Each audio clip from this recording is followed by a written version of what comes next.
Hey there, Leijiverse. Welcome once again to another very exciting, as always we're excited, interview.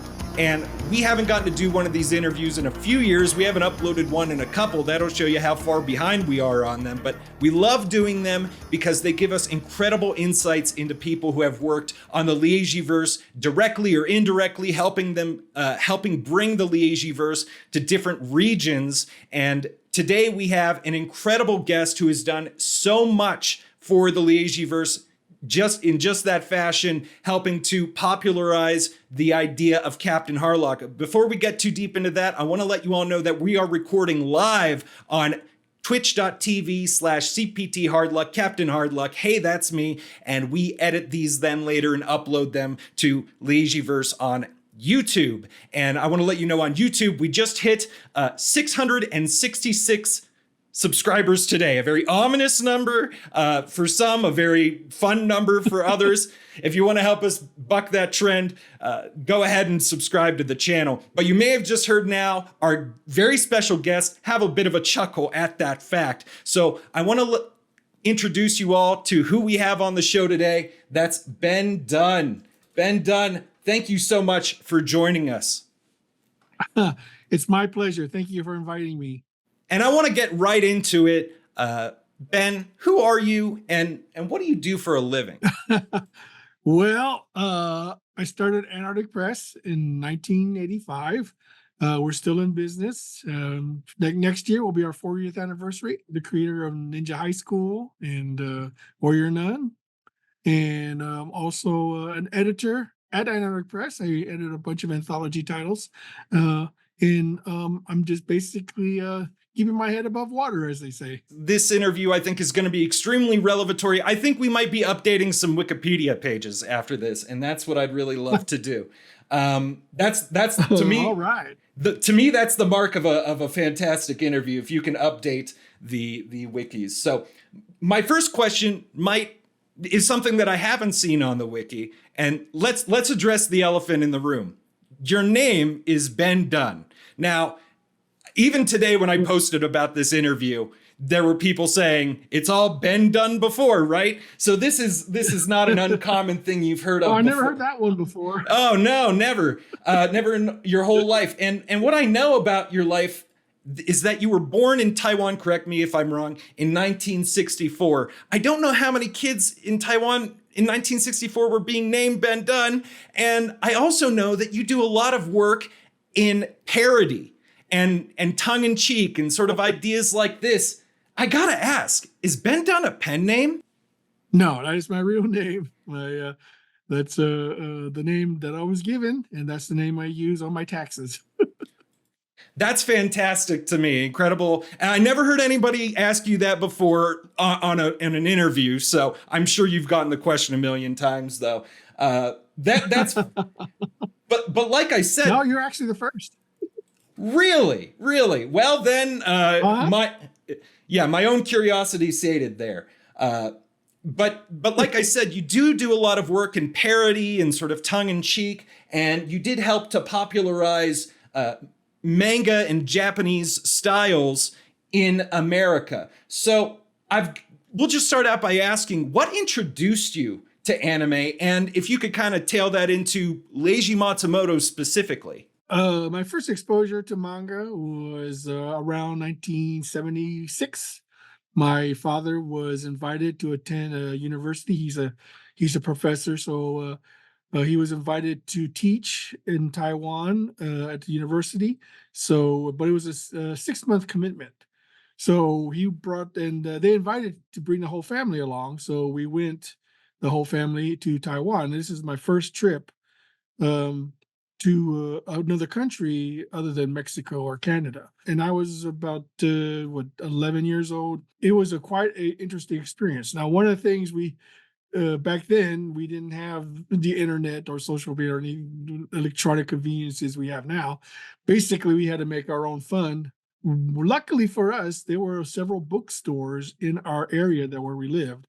And we didn't read the language, so we couldn't read any like real textbooks, but we did discover they were selling these little tiny digest-sized books full of comics.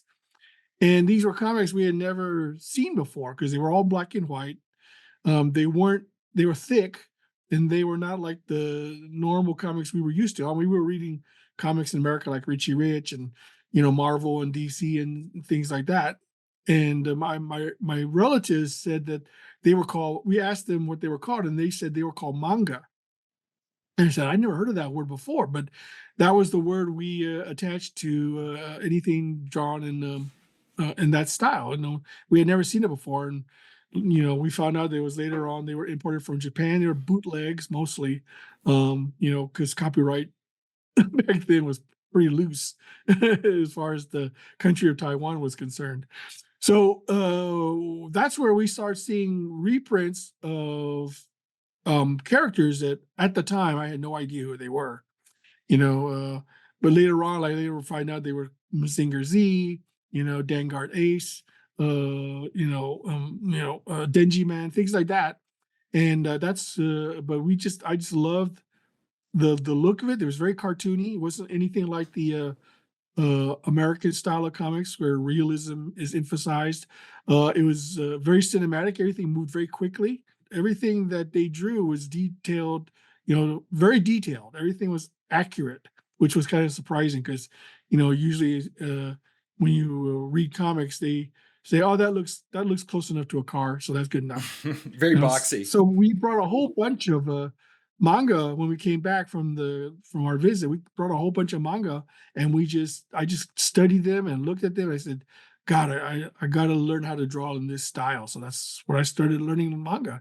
It wasn't much later that I found out that one of the mangas I had was a Captain Harlock manga, and I also had got a Space Cruiser Yamato manga. So those were my first exposure to the Matsumoto verse, the Leijiverse, as they say. Yes, our namesake, of course. Was Galaxy Express 39 part of that as well? I did not see any Galaxy Express manga at the time. I'm not sure why, but there was just so much. It's possible that I saw it and I wasn't interested in it, so I just didn't pick it up.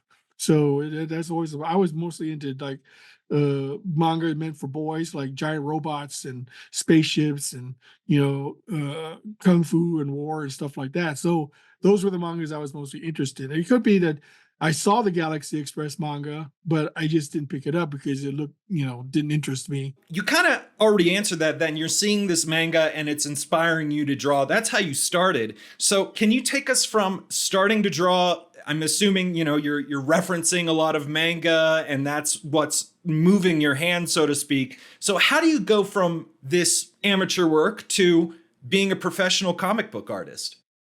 Did some work for a local comic book company at the time, Galaxy Comics. They only did like one or two books. I did one of the issues. And at the time, the direct market was just starting off.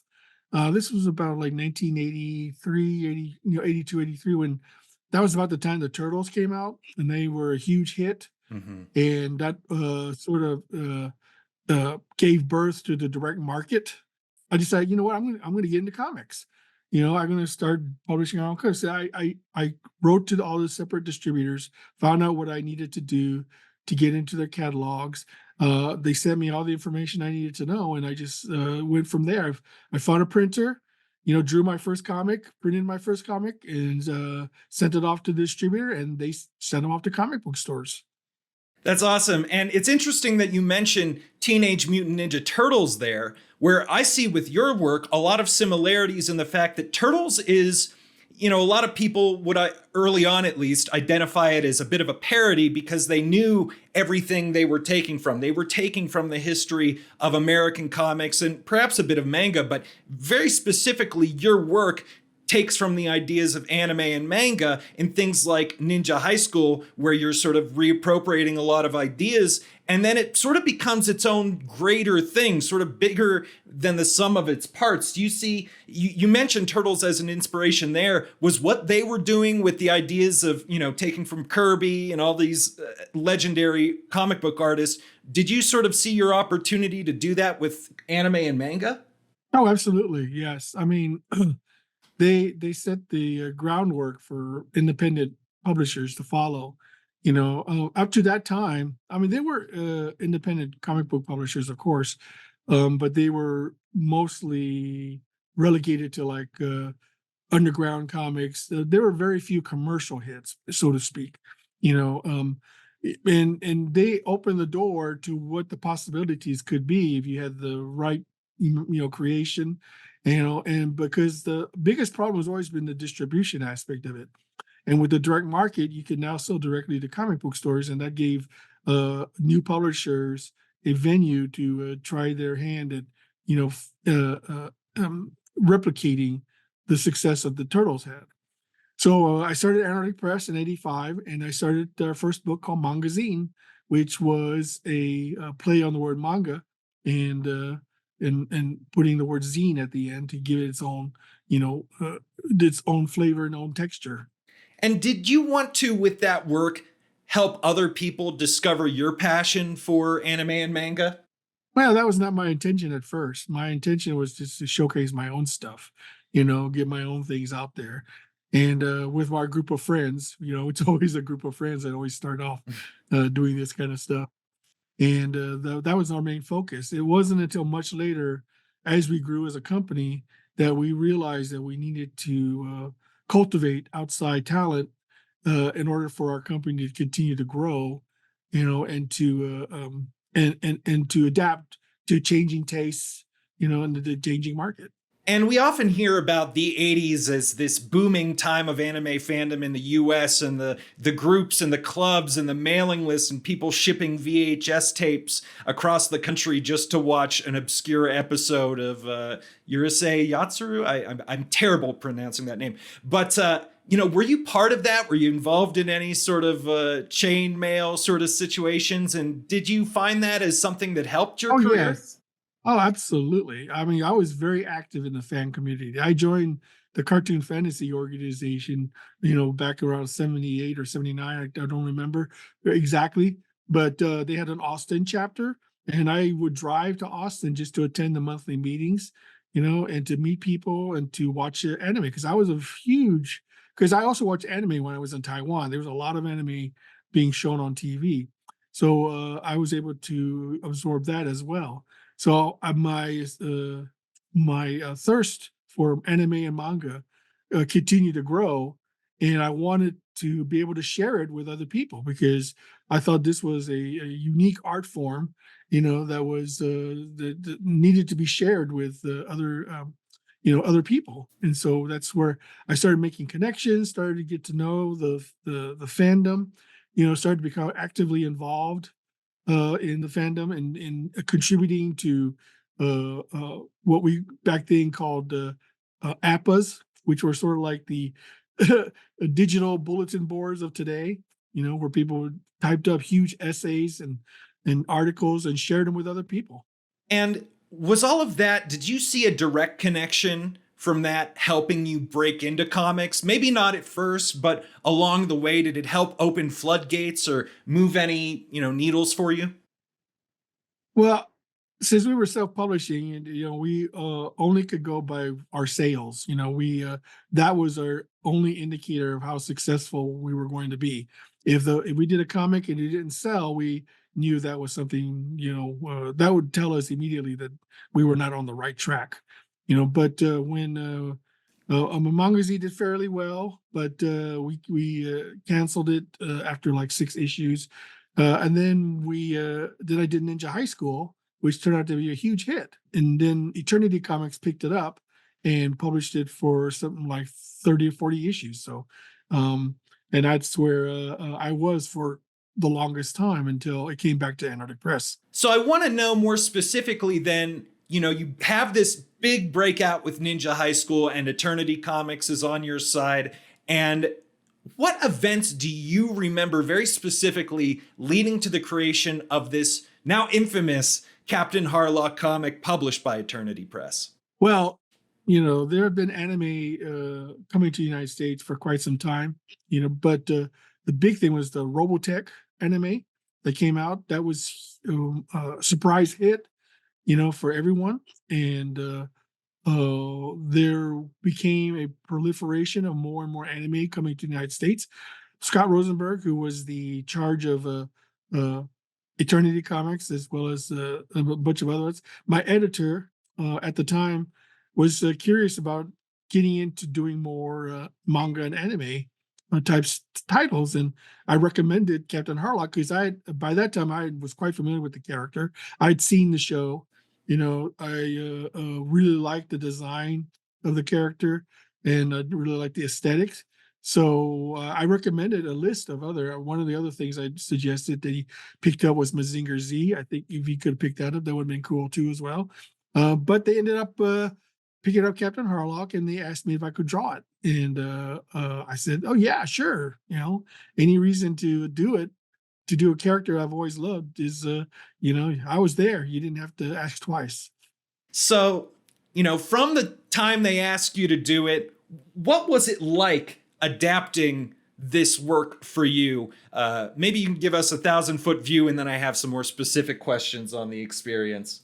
Well, I was actually confused, okay, because I wasn't sure exactly what Captain Harlock version we were allowed to do. Mm-hmm.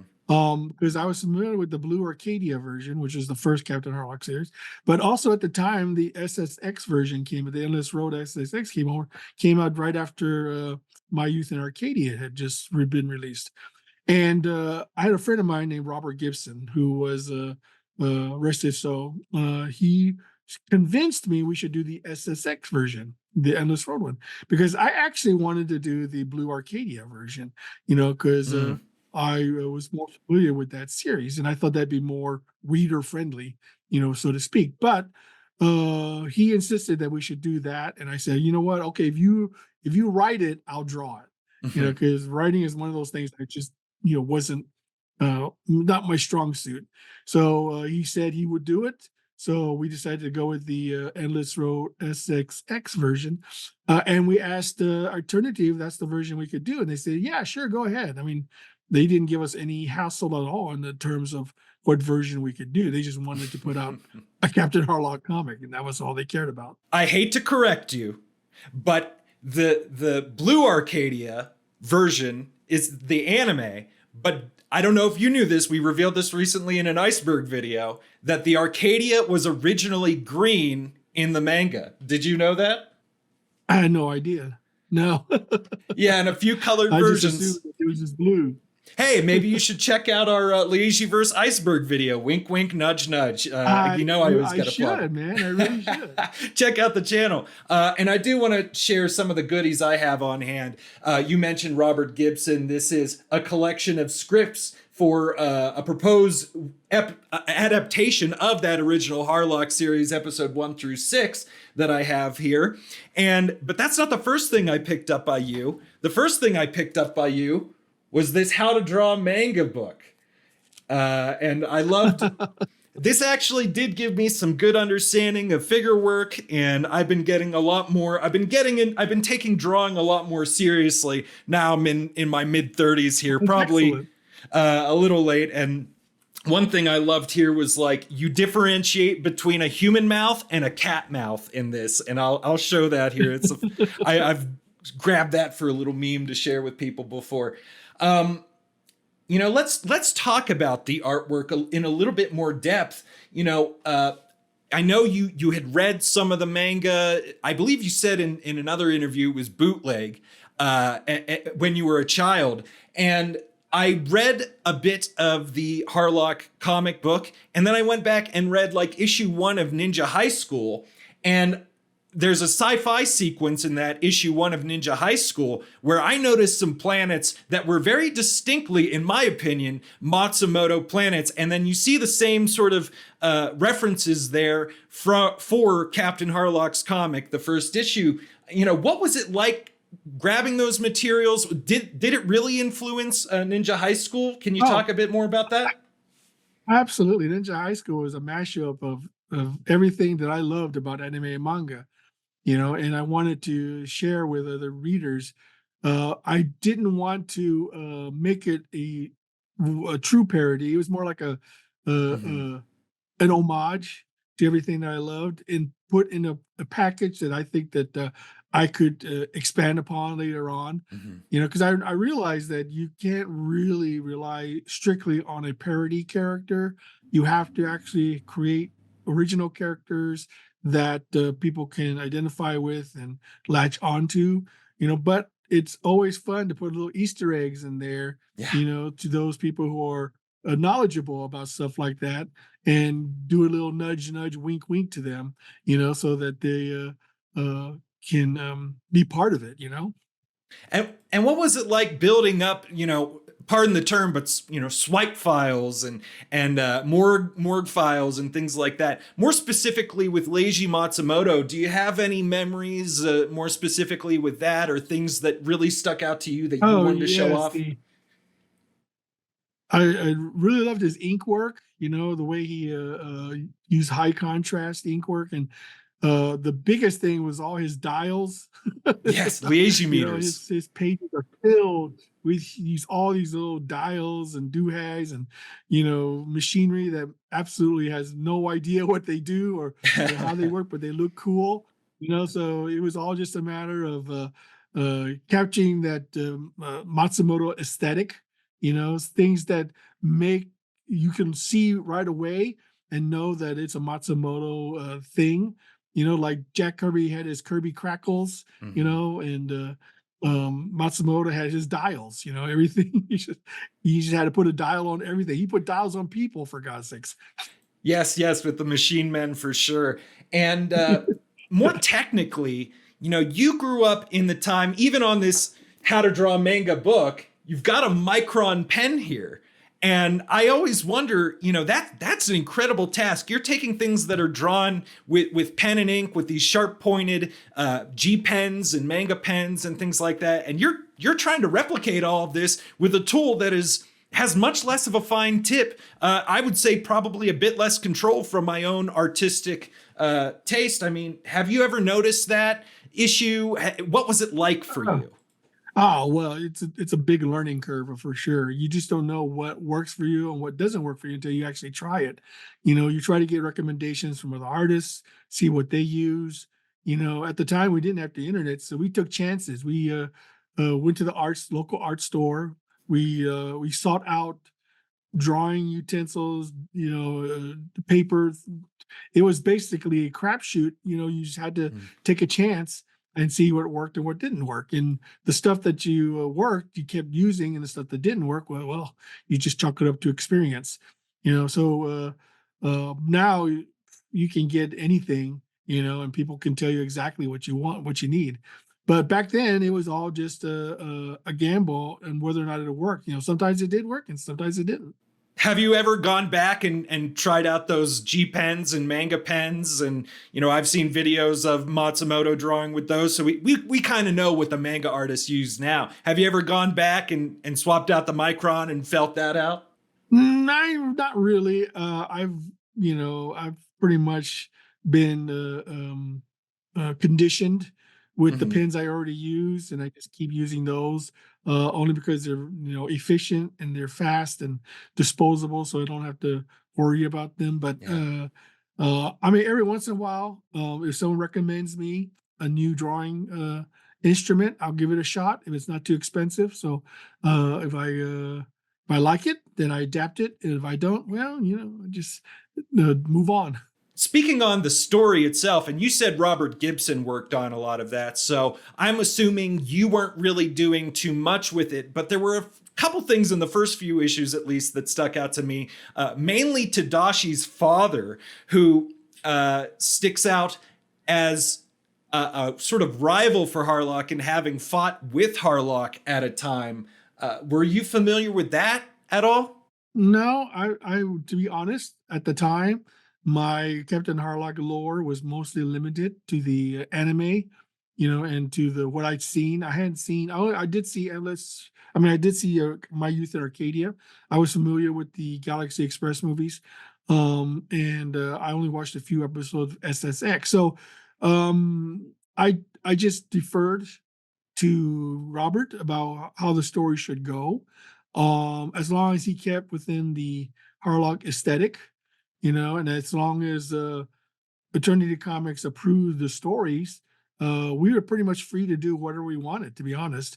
I mean, we really could have changed a lot in the Harlock universe if we had been, had we decided to do so.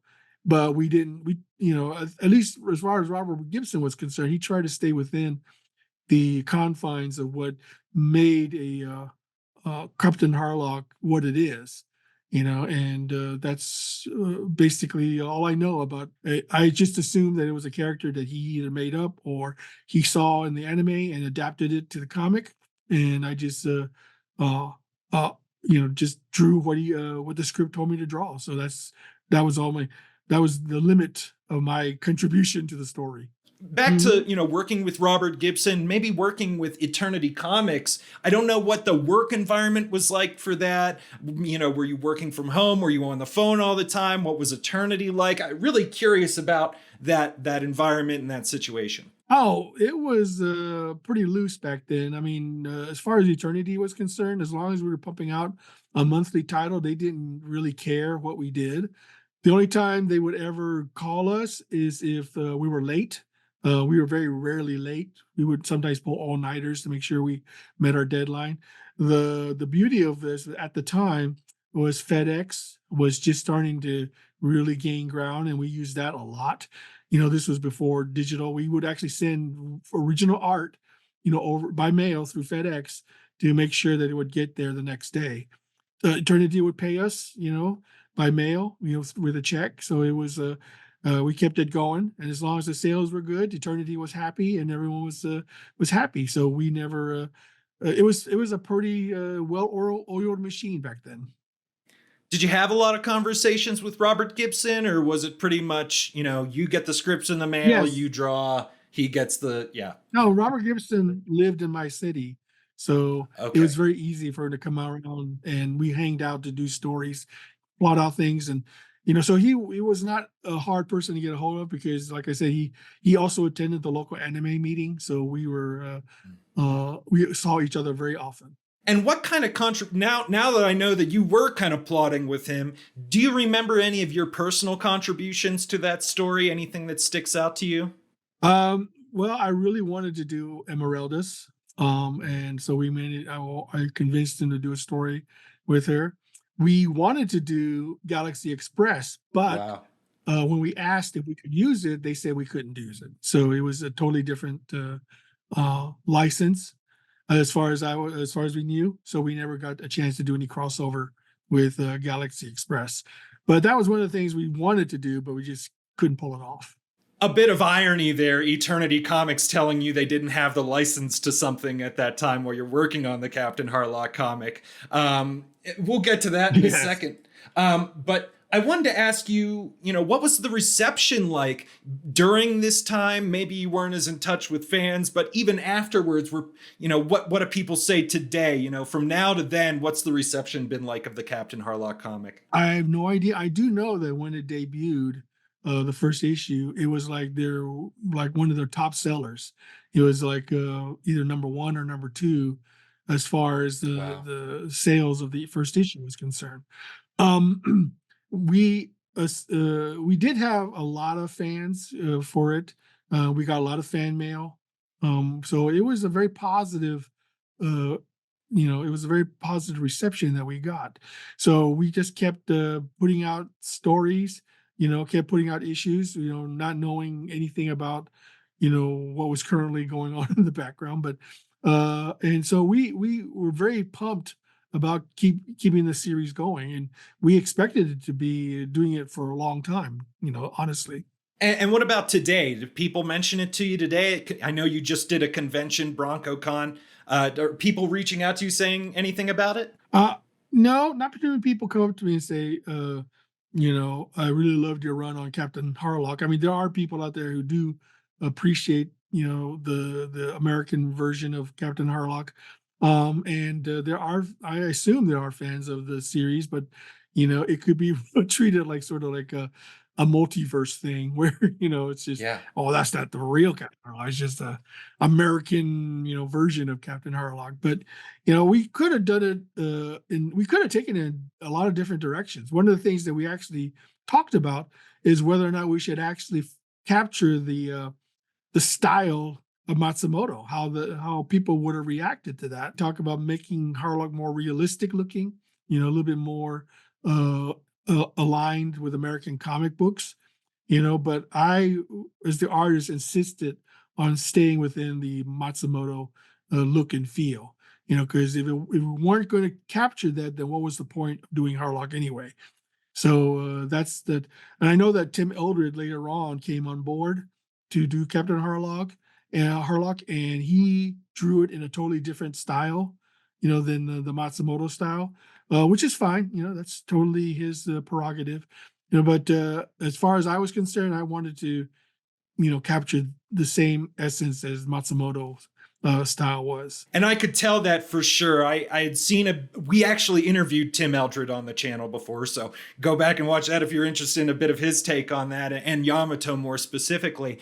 You were using these character models. It almost looked like you were taking frames out of My Youth in Arcadia at some points for Trider and some of the Mazone men. Was that what you were doing? And what was the method of transferring that like for you? Was it all you just referencing by eye, or were you using sort of art projectors or light boxes or anything like that?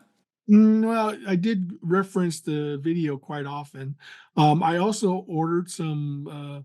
Back at the time, there was a series of books called Perfect Memories, which were basically very fancy books that I assume either the studios put together or the book publishers put together of a particular TV series or movie where where they would reproduce the model sheets, and the designs so that we could reference those very easily. That was our internet back in the day. That was Mhm. We had to get books and stuff like that. And there was a company in California called Books Nippon where they would sell books like that, and we just ordered them, and they would have it mailed to us, and we just use those as references. You've covered this manga, Amerimanga. Does the term Amerimanga offend you in any way? How do you feel about that term? No, it doesn't bother me at all. It's just a term. It does help distinguish Japanese manga from other manga. I'm never one to really get worked up over a term. If it's something that works, there's no reason why you can't use it. So I think it is kind of interesting that they would use that, a term for American uh, manga, originating in America. So I don't know. I assume that if you're a European and you do manga, it's called Euro manga. Or it doesn't bother me one bit. Now, I think manga is an art form, just like anything else. It shouldn't be the exclusive, enclave for the Japanese. I think that anybody who appreciates the aesthetic, should be allowed to use it. And it's interesting, Euro manga being something that if it exists in the Leijiverse now, because we also had Jerome Alquier on the show before to talk about his Captain Harlock comic. I want to ask you about that in a bit, but let's wrap up your experience with the Eternity Comics Amerimanga of Captain Harlock. Do you remember why you stopped illustrating after issue 11? At the time, I was just getting tired of doing the book. It was getting to be quite a chore, and I was wanting to focus on other series I wanted to do. I thought 11 issues was a pretty good run for any series. And I just, like I said, in the end, I thought, I wasn't going to own any of the Captain Harlock stuff anyway. I made my mark on the series, so I was happy with that, and I just wanted to do other things. So I handed over the reins to Robert Gibson and Tim Eldred, and they took over from there. And like when I said at the beginning, updating wikis, there a lot of this conclusion of the Captain Harlock comic is a tad obscured. We're not really sure who reached out. Some people say Toei, but Toei didn't have the rights to the manga, from what I understand. That was Shogakukan. And you might have heard this through the grapevine, maybe from Tim Eldred and Robert Gibson themselves. To the best of your recollection, can you expand exhaustively on your knowledge of the end of Eternity Comics run of Captain Harlock? um I just assumed it was canceled due to low sales. I wasn't privy to any of the backdoor stuff that was going on until much later, when I found out that apparently Eternity never had the rights to do a Captain Harlock comic, and they were just lucky they weren't sued out of existence, but it was a different, time back then. People just, were able to resolve differences with just a phone call and a handshake. So it was, you know, I think that if they hadn't found out that we were doing a Captain Harlock comic, and we could have they probably could have kept on doing it for quite some time, but apparently it was found out and they were made to shut it down. So that's the end of the American Captain Harlock. But quite a few issues did come out, and they're out there. As far as I know, they've never been collected. And as far as I know, that the only way you can get them is to buy the original issues. Yeah, a very interesting thing there. Maybe there is an opportunity to pack these up and sell them as a trade, or however it's done. I know that you were a little Highly distant. doubtful. Yeah, doubtful, but you never know. We have lots of hope here. Dreams, time will never betray your dreams. That's what Matsumoto said, and I live by that now. So that's very fascinating to me. You were a little distant from it at that point, so it just sounded like a gunshot in the distance to you, if anything. But like I said, Jerome Alquier recently put out a Captain Harlock comic through Blaze, and Koichi Shimaboshi put out Dimensional Voyage. There's been a lot of other people since your time adapting the Captain Harlock story, adapting Matsumoto's hand. Have you kept up with any of those, and what are your thoughts? Oh, yeah, I've seen them. I haven't actually read any of them as of yet, but I think the art is outstanding. It looks great. I don't know how successful they've been. I don't know if they're still coming out with them or not. But for what I've seen, I mean, they look amazing. They're not like any of the Matsumoto comics I grew up with. It seems more in line with the anime. But it really. I mean, any excuse to have Captain Harlock reach a larger audience is a good thing. When you're making a comic book, and maybe more specifically in the context of Captain Harlock and Ninja High School, but overall, can you describe your process to other people who might be looking to get into comic books and maybe even representing manga? Well, the most important thing is to come up with an idea that you're passionate about and that you want to share with other people. Um, I always tell people that it doesn't do you any good if you keep your idea locked in your head. If you want to share it with people, you have to put it out in a physical form that people can look at. So the first thing I would do is to come up with an idea or concept that you are passionate about and that you're willing to spend time and effort, in producing. The second is just to actually produce it, get it done, put it down on physical form, and then try to get either somebody else to publish it or publish it yourself, and then hope that what you've created will resonate with people and that they will support you so that you can continue to do either more, of the same thing or, you know, support you in your next endeavor. And when you're making these comics, could you break down maybe a little bit more technical process that you go through if you have sort of a guided, system that you've worked out over the years, and maybe also get into what's the most challenging part of that process? Uh, for me personally, the most challenging part of the process is just coming up with ideas. The thing is that you always try to want to come up with something that you feel is satisfying to you and would be satisfying to your readers. Um, while at the same time not feeling derivative or feeling that you've done it before. So that's really the biggest challenge. I'm sure if you're putting out a serialized story. If you're wanting to just do one and done stories, those are a little bit easier to do because you have a beginning, you have a middle, and an end. In a case of a comic that's coming out on a regular basis, you got to keep coming up with new stories, new characters, new ideas in order to keep the storyline fresh, and in order to maintain your readership, because the worst thing that you can do is come out with something that the people don't care about, or are bored with, and they will move on to something else. So that's the biggest challenge, is just to come up with something new, every single issue. But if you have a good imagination, you should be able to pull that off. So it sounds like ideas are the biggest hurdle for you. I mean, you've exhausted a lot of ideas over the years and you want to keep things interesting. So it sounds like the drawing and the technical stuff and the drafting and the layouts and I mean, is this just all second nature to you? Something you're just on autopilot when you're doing illustration now? Yeah, I mean, the actual physical act of drawing is actually not a very, um, it's not difficult for me since I've been doing it for, over 40 years.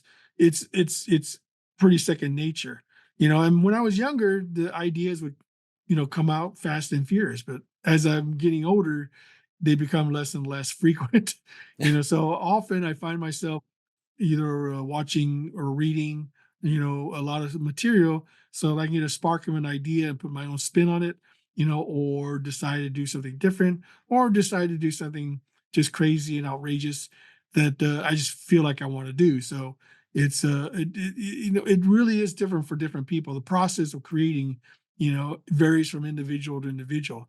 Some people can come out with things, to drop off a hat. Sometimes it takes years for somebody to do something. So it's just a matter of your own, work process and sticking to it. The most important thing is to produce. You got to, if you want to make something of it, and if you want to make monetize it in a way that it will provide you a living, then the only way to do that is you have to constantly produce product. It's just like anything else. If you don't produce something, no one's going to buy it. I want to ask you a couple questions about the fandom. What you kind of talked about, you don't hear much these days about the Captain Harlock comics, but have you kept in touch with Leijiverse fans? And what do you think about Leijiverse fans? Are they more vocal? Do they have an impact? What has been your experience over the years with Leijiverse fandom in general? Honestly, I don't have much contact with things like that. I mean, back in the day, back in the age, you had your anime fans, and everyone had their own stuff that they liked. There were people who were big Captain Harlock fans, and I was one of them. Of course, I still am. I do love the character Captain Harlock. I would love to be able to get another crack of doing it. But I created my own Harlock-esque character in Ninja High School, so I can always just do something with that character. So if I really wanted to sate my appetite for it, but I'll be honest, I haven't really had much contact with them. I mean, I assume that they actually share a love of the Matsumoto universe, so to speak, and that's great. You mentioned you have a Captain Harlock character in Ninja High School. Could you talk a little bit about that character briefly for us and what inspired it and what role they play and how you feel about it? Well, if you're familiar with Ninja High School, there's a character called Kalen the pirate. He's a Salusian pirate. If you're not familiar with what a Salusian is, they're basically an alien race evolved from skunks. He goes around the universe stealing recipes from other planets because he's a foodie. And so that's just basically my take on Captain Harlock. Harlock is a skunk. It works out. It's got, that black and white color scheme there. That's interesting. Well, speaking of Leijiverse characters, I always like to ask everybody I interview, which Leijiverse character are you? Oh my gosh, geez.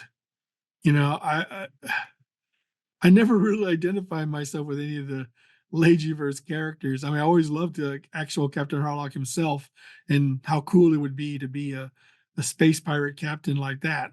But then I thought the responsibility would be just too great for me. So I'm probably the third crew member who services the engines. Maji. I believe. Is that who you're talking about, who works in the engine room? Yeah, he's very much modeled after Matsumoto himself. So as a comic book artist, it makes a lot of sense. Yeah. I'd be more in the background, just watching everything, but doing my duty. Absolutely, a valuable part of the crew nonetheless. And my final question for you is, how has the Leijiverse impacted you? We've talked a bit about it along the way here, but if you were, forced to write a few sentences about it, what would you say about Matsumoto? We lost Matsumoto a little over a year ago at this point. That might have shot through your heart like it did ours. What were the thoughts you had at that point, and over the years, how has it moved you? Well, I've always been a big fan of his work. I mean, especially his war stories. I really loved his war stories. A lot of people don't realize he did a lot of war stories that Mhm. were really well done. I do love Captain Harlock as a character. And it really is. Uh, his he really did impact me because it was such a different. His style was so unique. It was unmistakable. And it just made me realize that, if you really want to stand out as an artist, you have to create a style of your own that people can recognize right away. You have to, if you want people to really remember your work, create a style that is uniquely yours. And so Matsumoto really paved the way, for the ability to just draw what you feel like, draw in the style that you want, and just don't deviate from that, But it is, Matsumoto is definitely was a impactful creator on manga, and it definitely he will be missed. But good thing he has a large body of work that can remain around for a very long time, hopefully. I agree, and I almost think sometimes, as far as anime is concerned, when I look now, we have these infinite Marvel movies coming out. It's almost like if you were looking for a universe, and in the same way Jack Kirby contributed to Marvel, Leijiverse is his own sort of being. I almost think like, why are we not getting a million Leijiverse movies? There's something there in my mind. I don't know how you might feel about that, but Well, he was a seminal creator. I mean, as far as Captain Harlock was just not his only creation that made him famous. He did, Queen of a Thousand Years, and he was instrumental in the design of Space Cruiser Yamato, and he was definitely someone who didn't rest on his laurels. So he was definitely a creator, that really uh, charted his own way. this next part of the video features questions asked live during its original recording. Head over to twitch.tv/cpthardluck to join in on the next live recording and the chance to get your questions answered. Absolutely, and somebody for all of us to look up to.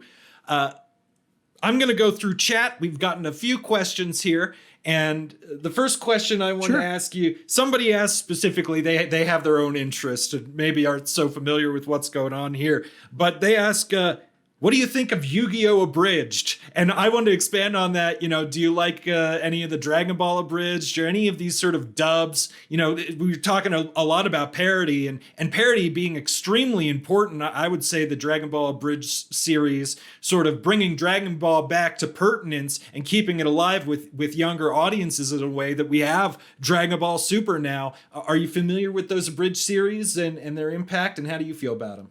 Honestly, I haven't really kept up with Dragon Ball, not since the first series came out way back when it was just like a cute little, anime that nobody in a million years would have thought of lasted until today.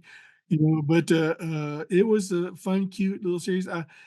Dragon Ball was one of those things that at first was very subversive.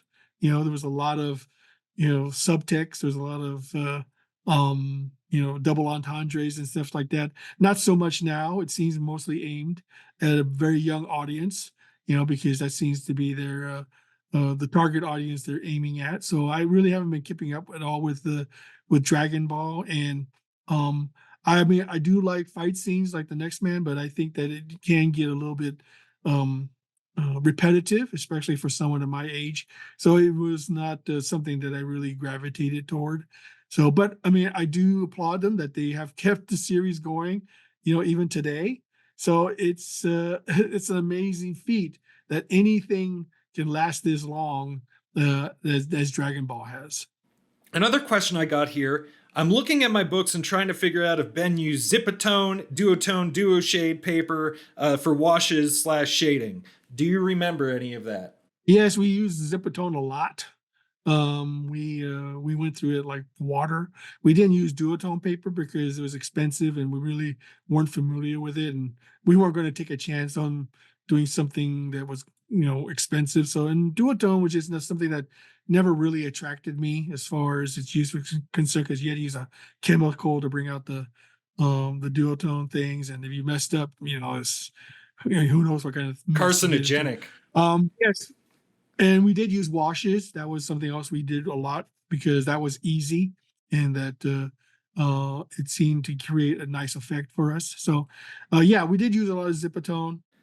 Yeah, and I did see as the Captain Harlock comic book went on, it went from some of that, like you said, the high contrast style, and then I started seeing a lot more like washes and watercolor in there, and Matsumoto's watercolor, legendary, absolutely fantastic. I think he grabbed a lot of that from Chiba Tetsuya, but I don't know, was that very intentional? Were you looking at Matsumoto and thinking about watercolors, and was that a newer process for you? What was your experience like doing that? Well, I didn't do the washes myself. There was a guy named Pat Duke. If you look at the first issue, there are no washes. It's just straight black and white. Mm-hmm. Um, it wasn't until he gave us some sample pages with washes on them that we really thought, oh, this looks really good. Let's try this. So we started doing that. And for a few issues, we did the washes, but it was labor and time intensive. So we couldn't keep up doing washes and still maintain a schedule. So we eventually had to abandon it. But the few issues that did have them, we thought looked really good.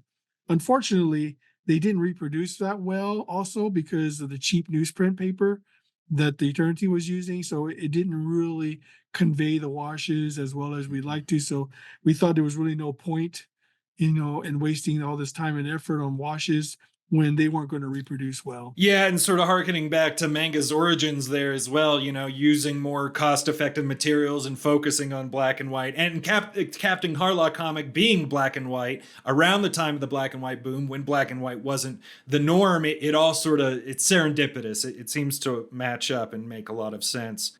Kind of a random question, apparently. I'm wondering how the Speed Racer Ninja High School crossover came to be. Well, I think that was a deal between Eternity Comics and Now Comics. The Ninja High School was actually selling pretty well at the time. It was selling like close to the 10 to 15,000 copy range, which was really good for black and white independent. And I guess they asked me if I'd be willing to do a crossover with Speed Racer. I said, "Yeah, it's the Pope Catholic. I'll do it." But unfortunately, I wasn't really involved with it too much, other than doing some of the covers. I actually wanted to draw, the issues, but they decided to go with somebody else. As far as the art was concerned. So they put out the book. The deal is that Now Comics would do 2 issues and Eternity Comics would do 2 issues, and we would just switch characters. And that's what happened. So it was a pretty easy deal as far as I knew. So and then it came out. So we already talked about kind of your introduction. I believe we spoke more about manga, and I can't remember if you pointed out your first manga, but could you point out your first manga and then your first anime? I don't know if we went over that. Well, the first manga that I recall that I really loved was Mazinger Z. When I saw the Mazinger Z manga for the first time, I said, "What is this? I mean, what the heck?" Because giant robots are not a big thing in the United States, at least not hero robots. Robots, they were there, but they were usually bad guys or they were just machines lying around. I mean, yeah, you had the Superman robot, but he's really not a robot, you know.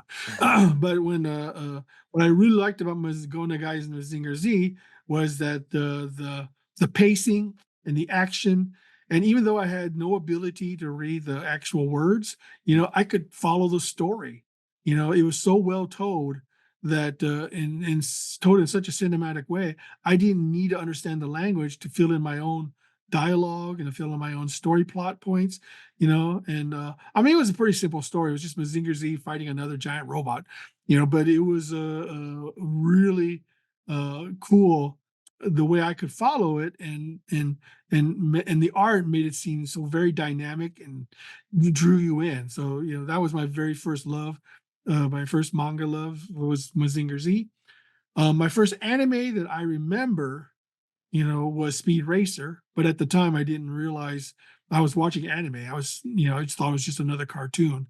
The first real anime that I knew was anime was Battle of the Planets.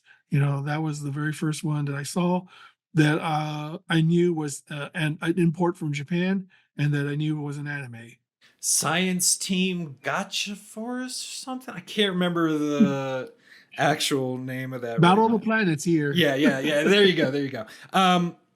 How did you get involved with the real Ghostbusters? Somebody recalls you did some storyboard work in season 6.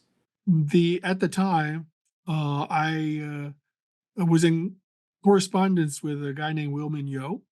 He was a comic book artist at the time, but he had just gotten into doing animation, storyboards, and he and I were uh, acquaintances, and he was familiar with my Ninja High School series. So he contacted me, see I was interested in doing some storyboard work.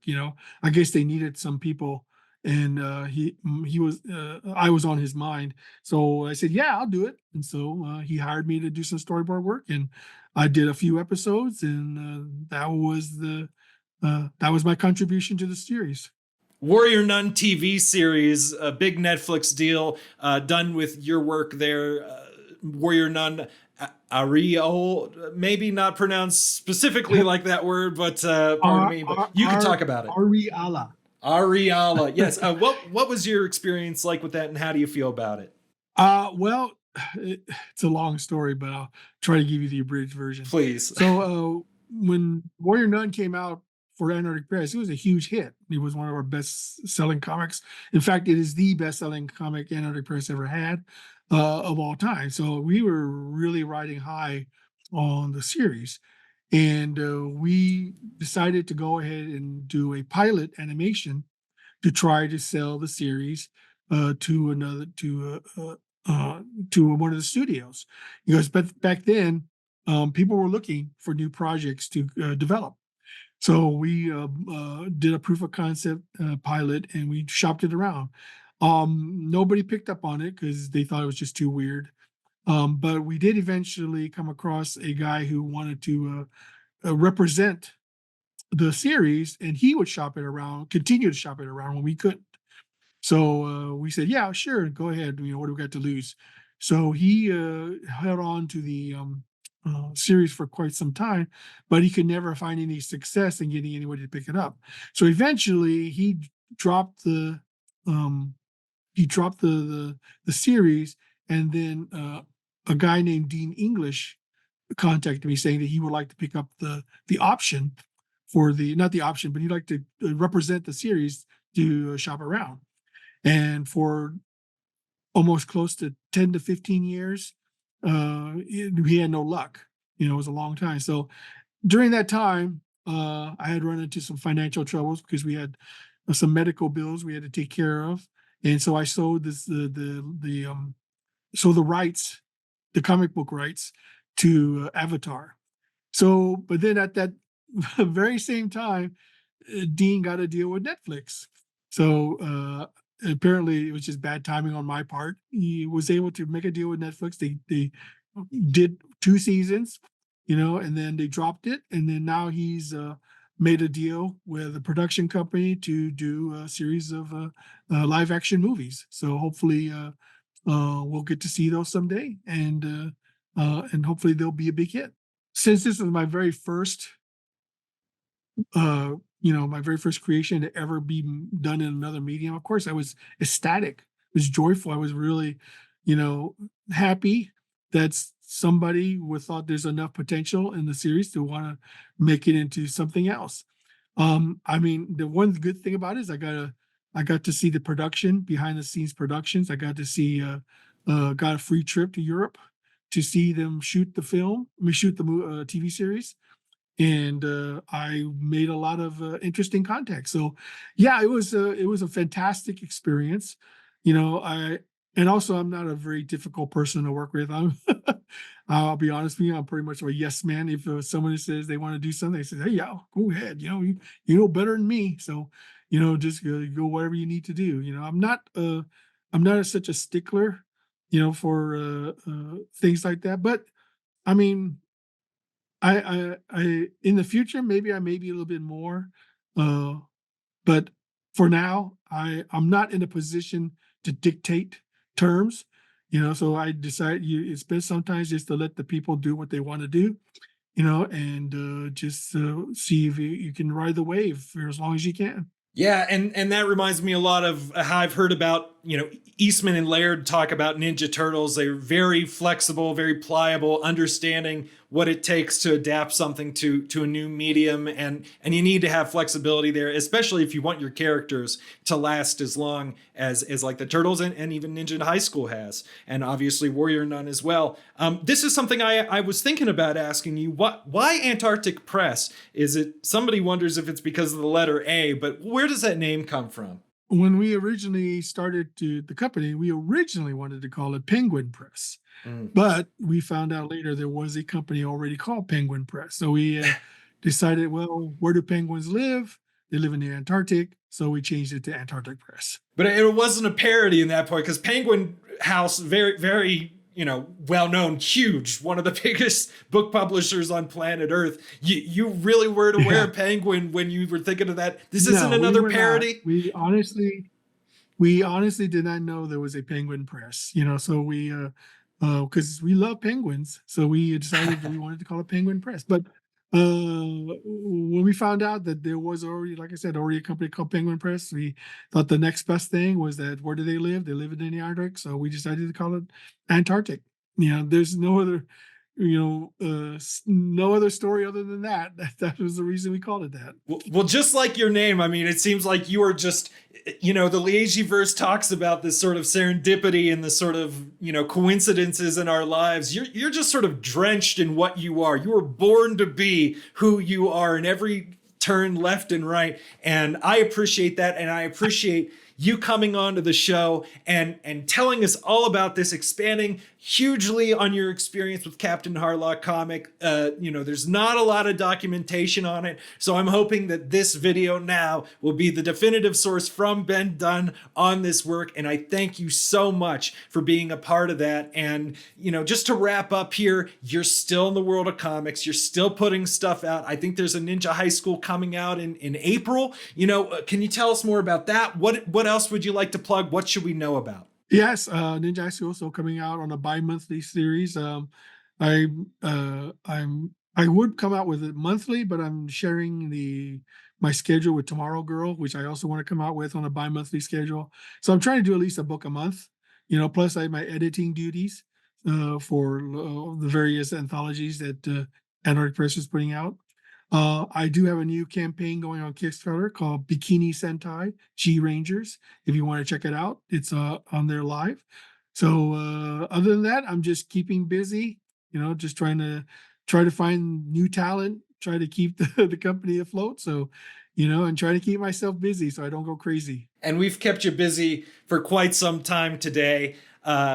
I appreciate that. And it's my pleasure, really. And I appreciate you and your parting words here. And it's been wonderful to get back on the Leijiverse interview tip. We're always trying to reach out and speak with new people who've worked in the Leijiverse. So if you're out there watching that and you did something in the Leijiverse, let me know. Captain Hardluck here. Of course, we're streaming live, recording on twitch.tv/Captain Hardluck. If you're watching on YouTube, make sure you like and subscribe and do all that smashing of the like button and things like that, because that's going to help us get out the word of the Leijiverse to new generations and keep it alive. This Leijiverse thing is so important to us, and we need other people to know about it. Let's not keep it our little dirty secret. Let's get it out there and tell everybody else in the world about it. From me, Captain Hardluck, to you guys watching out there, thank you again. I hope you have a wonderful rest of your day. And Ben Dunn, I always ask everybody who hops on the podcast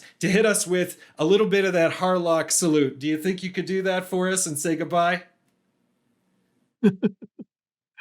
How's that? Awesome. Goodbye, everybody. Thanks again.